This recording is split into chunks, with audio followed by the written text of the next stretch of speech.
Welcome to Gapology Radio Podcast with authors Mark Tinas and Brian Brockhoff. We can be reached at gapology.org, and our books can be found at amazon.com. Hey everybody, welcome back to the Gapology Radio Podcast. This is your host, Brian Brockhoff. We're going to give Mark Tinas a call and see what he's up to this week. Hey Brian. Hey Mark, how are you? I'm great, how are you? I'm doing good. You all ready for Halloween? I am. I've got my costume all picked out. Oh, cool. What are you going to be? It's a secret. Okay. Sounds good. And you? Well, my son had a Halloween party a couple weeks ago, and I really went all out. I put on a Royals t-shirt and my Royals hat, and I was a Kansas City Royal fan. Wow. I know. I think I might do that tomorrow. For a Minnesota Vikings fan, that's unusual. Oh, yeah, right. So what do you got for us this week? Well, I thought it was important that we just sort of double back with the group on a huge topic and just share our learnings around that. And I would call this achieving organizational wisdom. And through our Gapology work, we were able to work with some incredible organizations, incredible companies, nonprofits, etc. And we learned so much from them. But if you step back and look at the most successful, the winning organizations, they were clearly teaching organizations. And we wrote about this in Gapology to some extent, but I thought I would share with the group what we learned and the characteristics of a teaching organization and what that meant. To the team and to the bottom line and everything else. How's that sound? Yeah, sounds great. Yeah, so let me jump in. So we tried to document the process and the thinking of these teaching organizations, and that's what I'm going to share with you. But I can't tell you how much we learned from them. This was not something that we taught them, it's what we learned from them. So the first piece was they all had teaching as a value. So if you're taking notes, make note of that. Teaching as a value. So I would challenge any organization to come out and make teaching a value. We found that to be of great significance over the long run. And it needs to be a stated value, and it is not a stated value of most organizations. Here's how it works. When teaching is a value, learning becomes a value. So ultimately, a teaching organization becomes a learning organization. And that means that the potential of the organization becomes boundless. It changes everything. Teachers get developed at all levels. And all I can tell you to summarize this piece is that when teaching is a value, what we found was those were the winning organizations. Those were the most winning organizations, the most successful. And it really changed everything about the outcomes that they achieved. So teaching as a value is something we would view as step one and something we would challenge every organization to initiate. Brian? Yeah, I totally agree. When we saw that in those organizations, they didn't just teach the things that were planned out ahead of time. It wasn't just, the stuff that was in the training documents. They really sought out teachable moments. As they were going through their day, they were really looking for things that they could do to teach the team. Yeah, no, that's great. And that leads right into my next point. Thank you for that. So the next point I have written down is learning, thinking, and insight. And that's sort of a continuum. Learning, thinking, and insight. One creates the other. So I want to walk you through that. So one of the things we found in these organizations was something that we would call teachable points of view. And I think Noel Tichy coined that term, but we saw leaders teaching specific lessons throughout the week. And they would teach them to different groups, etc. And the math on this is pretty amazing. So a teachable point of view is a short lesson taught by a leader to a group of leaders who then teach it to others, and so on. So one leader, one teachable point of view to 10 people, who then take it to another 10 people, and you're already at 100 people that have learned the teachable point of view. If my math makes sense, basically 10 times 10. So it grows, and what happens then is learning creates thinking, which creates insight. And it all starts with this teaching. So the teaching creates the learning creates insight. People look at things differently, as an example, and that just changes everything. Another characteristic that was within this was that it was very clear to us that in the winning organizations, in the organizations where teaching was a value, leaders led with questions. They didn't have all the answers, and they didn't give all the answers. In fact, they were very slow to give answers, and they were quick to listen and to ask questions. So it was quite different. So even their leadership style created learning because, again, they led with questions. So a characteristic of those leaders was that they did not tell or command in general. They asked questions, and they led through that, and it was quite different. But that created this continuum: teaching, creating the learning creating thinking in the team that wouldn't have been there otherwise, which created insight, and that insight is what you build the organization around. It creates the future. Think about that. So that piece was huge for us. Brian? Yeah, one thing I'd like everybody to really think about is when you're learning, when you're being taught something, it really stretches your mind. I always like to think of that. And Mark, every time I talk to you, I feel like my mind stretches just because you're always teaching me something new.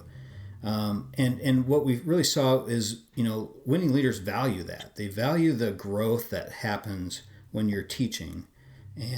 And if you can get your team to then turn around and teach it as well, then they have to learn that information at a much, much deeper level than just learning it for themselves. Yeah, no, I like the way you put that. It's like an athlete who's working out, to run a marathon maybe.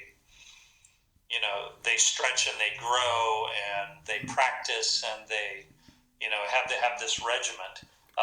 We saw that in the winning organizations where teaching was a value. You're absolutely correct. Right. So the third step of this, so we've gone from teaching as a value to learning, thinking, and insight. The third step here is behavior change. And behavior change is the outcome of those first two. So this is how it works. The insight that was gained from the teaching creates empowerment within the team. The empowerment then creates action. So now, because you've created a teaching organization and a learning organization, you've created action. Assuming your leaders are teaching the right things, you are creating the right action. It changes everything. We heard of a term within an organization that we worked with where they talked about teaching with a purpose. And that is absolutely, the teaching that's needed. It has to be on purpose. It's with a purpose. But that purpose is ultimately this behavior change piece, this action piece. So you go from an organization that doesn't create action quickly, maybe slow to act, and the learning organizations are much quicker to act, and they're acting on the right stuff because of this insight piece. So it all goes together. They really, you really need to think about your teachable points of view as a leader. What are they? How do they impact the organization in the long run? Because you're asking other leaders to teach them as well, so they're going to spread. So you want to make sure you're teaching the right stuff. But if you're teaching the right stuff, you really create this behavior change within the organization. And you can move an organization from not performing to performing very quickly if you do this one right. So behavior change is one of the outcomes of a teaching organization becoming a learning organization. Brian, to you? And I think one of the best behavior changes that we've seen is more teaching. When an organization really isn't doing a lot of that, and then all of a sudden they start teaching, it really becomes cyclical. You start teaching, And then that starts to change behaviors, and then more teaching happens from that. Yeah, and you begin seeing teachers at all levels. So they're not waiting around for the boss to come in to teach. They become the teachers. Right. So that's huge, Brian. So when you give somebody a teachable point of view, a 10-minute lesson that they now are comfortable with, that they can deliver, they become the teacher. So this behavior change that we talked about creates improved execution. So when you're teaching the right things, you get improved execution.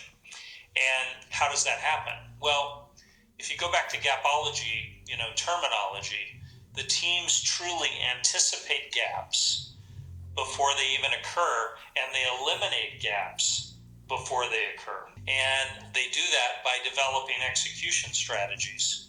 So backing up to the insight that they've gained through the teaching, they're able to develop execution strategies, and gaps, performance gaps, become non-existent. They become something that's anticipated and eliminated before they become issues. So execution improves in an organization where teaching is a value, where they're teaching the right things, and where teachers are developed at all levels. Improved execution is my fourth point there. Brian, to you? In that improved execution, I think leaders, these winning leaders in these organizations, I think they really know what matters. So, they're focusing on improving the execution around those things, the things that really are going to drive the results.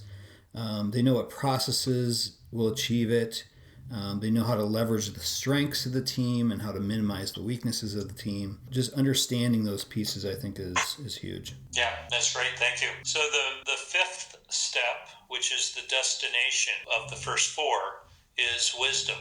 So we called this podcast Achieving Organizational Wisdom.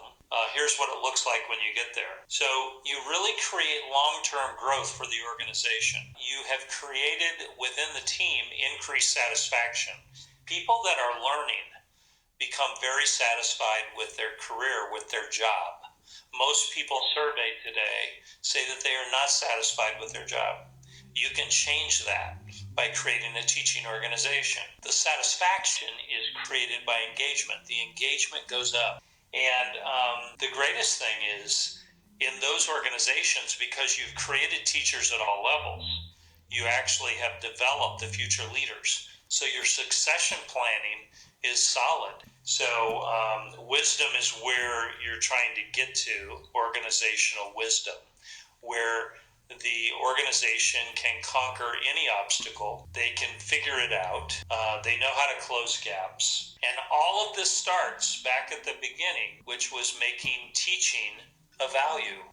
Brian? Yeah. The organizational wisdom is really the goal. That's really the end in mind. And knowing what matters, knowing the things that are important at the outset is crucial, is key. And one of those outcomes must be organizational wisdom. Yeah, so you look at all the different organizations out there. How many of them truly have teaching as a value? The answer is very few. Let me just, in closing, walk you through this 5-step progression again. So teaching as a value is the first step. You must declare that. That in and of itself changes everything. That creates learning, thinking, and insight. And that really is the fire starting to burn within the organization. That creates behavior change. That creates improved execution. And that leads to this long-term, growth, which we would call wisdom, organizational wisdom as the outcome. So that's what we learned from the greatest companies we worked for, up to and including Fortune 25 companies. We hope it's meaningful to you. So thanks, Brian. Thanks, everybody. All right, Mark, thanks a lot. This was a great one. We'll talk to you later. Okay, that's it for another week. If your organization is starting to look at leadership development programs for next year, consider Gapology. We customize the programs to fit your company's needs. Head on over to our website or send an email to contact@gapology.org for more information. Everyone have a fantastic week. We'll talk to you soon. This has been a Gapology production. Visit us at gapology.org.